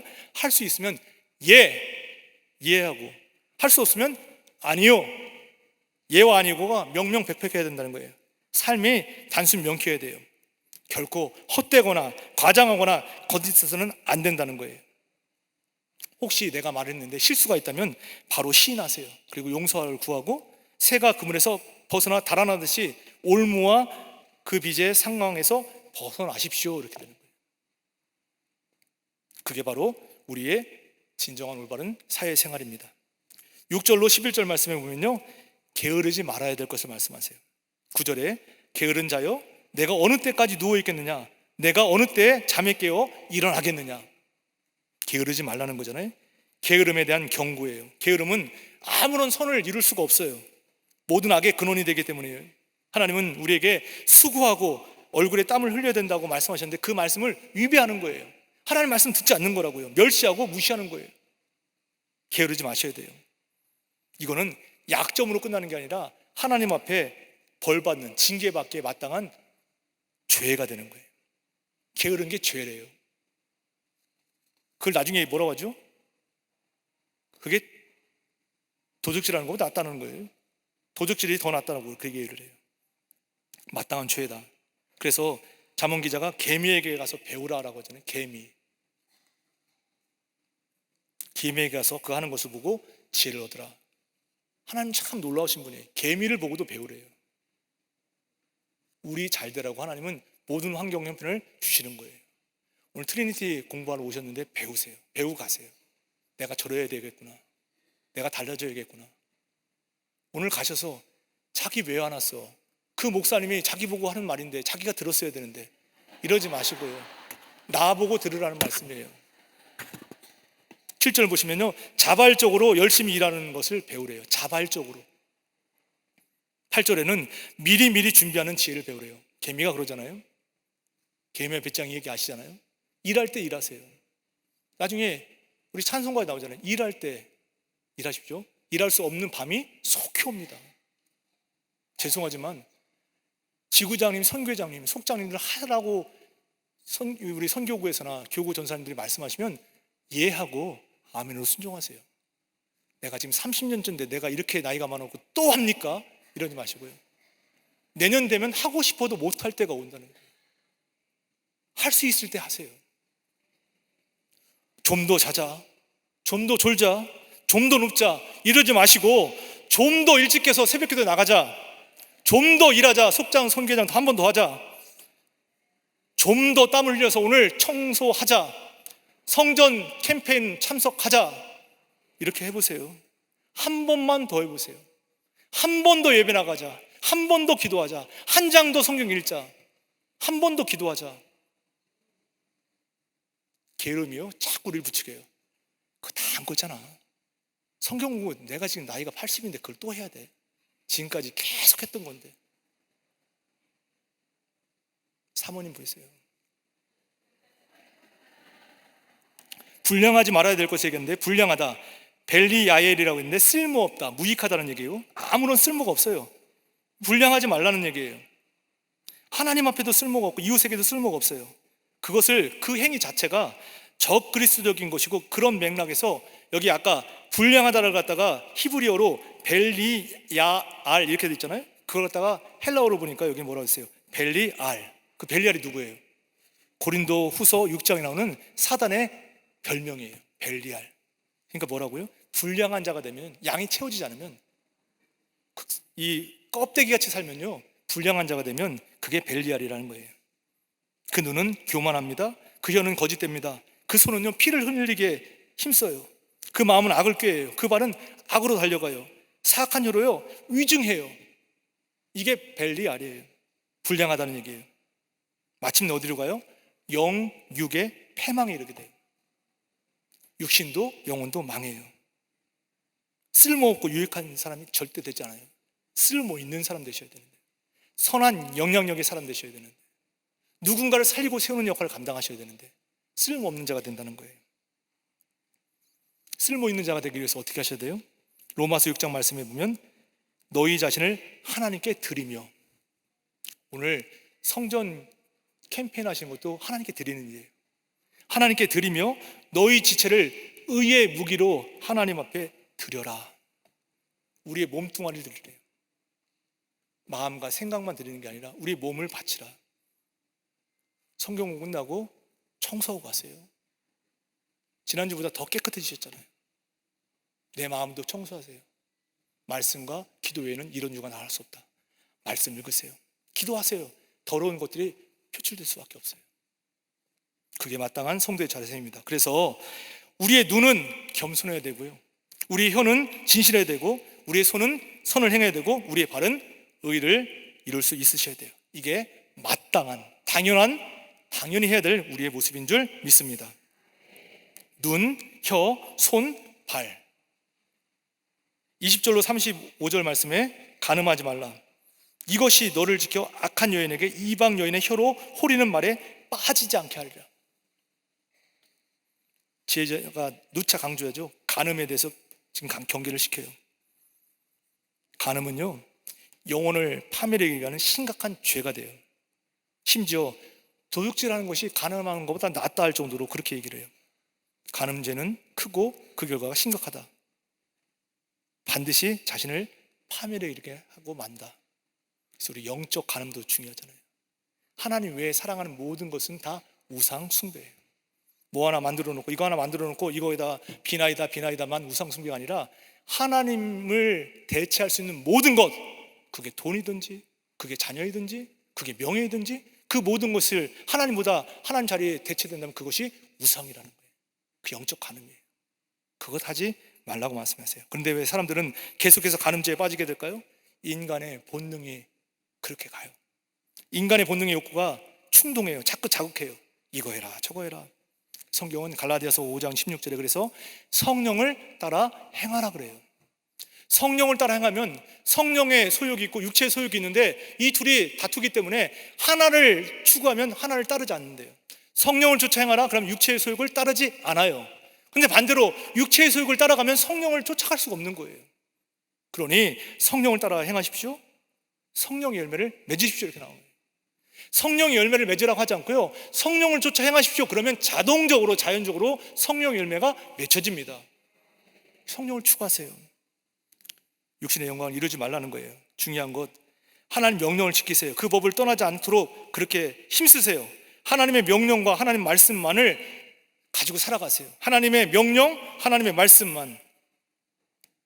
요셉처럼요, 말씀의 길을 쫓아 살아가세요. 보디발의 아내가 다 세팅을 해놨어요. 집에 한 사람도 없게 했어요. 너 출장 갔다 와. 넌 어디 심부름 가. 아무도 없게 싹 세팅해 놓고서 이쁜 요셉을 보고 이리 와라 이리 와라. 나와 동침하자 동침하자. 안 돼요 라고 하죠. 근데 그 안 돼요에 단서가 뭐가 없었죠? 하나님이 보고 계시는데 어찌 내가 득죄하리요. 하나님 시퍼렇게 눈 뜨고 나 지금 다 보고 계시는데 내가 어떻게 사람이 없다고요? 하나님 CCTV는 사각지대가 없어요. 하나님이 다 보고 계세요. 그러니 그 하나님 앞에 정직하시라는 얘기예요.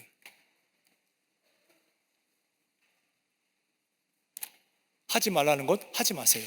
그리고 하나님이 하라는 것 하세요. 십계명 보면 하라 두 가지거죠. 안식일을 기억하고 거룩하게 지켜라. 또 하나는 내 부모를 공경하라. 나머지는 다 하지 말라는 거예요. 하지 말라는 것 하지 마세요.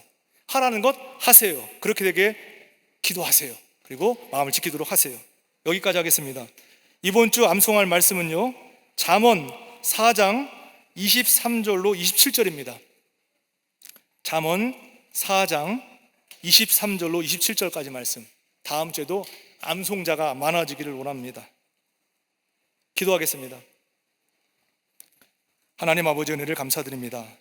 오늘 주신 말씀 마음에 깊이 새기게 하시사 하나님의 말씀의 길을 쫓아가는 인격과 삶에 하나님 원하시는 조화를 이룰 수 있는 하나님의 사람으로 승리하는 저희들 되게 하여 주시옵소서. 은혜로운 말씀을 들을 수 있는 예배 자리에 자주 참여하게 하시고 하나님 말씀에 귀를 기울임으로 우리 가정과 남을 잘되게 하는 가면 갈수록 끝이 좋은 오베데돔의 집과 같은 복을 누리게 하여 주시옵소서. 예물 드린 손길이 싸우니 기뻐 받아 주시사 예물과 함께 드리는 간절한 기도 제목마다 하나님의 뜻에 따라서 하나님 때 반드시 응답됨을 믿고 소망 얻을 수 있도록 도와주시옵소서. 성전 사랑 캠페인에 동참하는 여성 교회원들 그 손길이 하나님을 기쁘시게 하는 교회를 아름답게 만드는 복된 역사가 넘치게 될 줄 믿사오니 저희를 사용하여 주시옵소서. 돌아가는 발걸음 은혜 가운데 안전으로 지켜주시고 화평과 평안과 안전이 넘치는 복된 삶 되게 하여 주시옵소서. 예수님의 이름으로 감사하며 간절히 기도드리옵나이다. 아멘. 하늘에 계신 우리 아버지여, 이름이 거룩히 여김을 받으시오며 나라의 임하옵시며 뜻이 하늘에서 이룬 것 같이 땅에서도 이루어지이다. 오늘날 우리에게 일용할 양식을 주옵시고 우리가 우리에게 죄 지은 자를 사하여 준 것 같이 우리 죄를 사하여 주옵시고 우리를 시험에 들게 하지 마옵시고 다만 악에서 구하옵소서. 대개 나라와 권세와 영광이 아버지께 영원히 있사옵나이다. 아멘.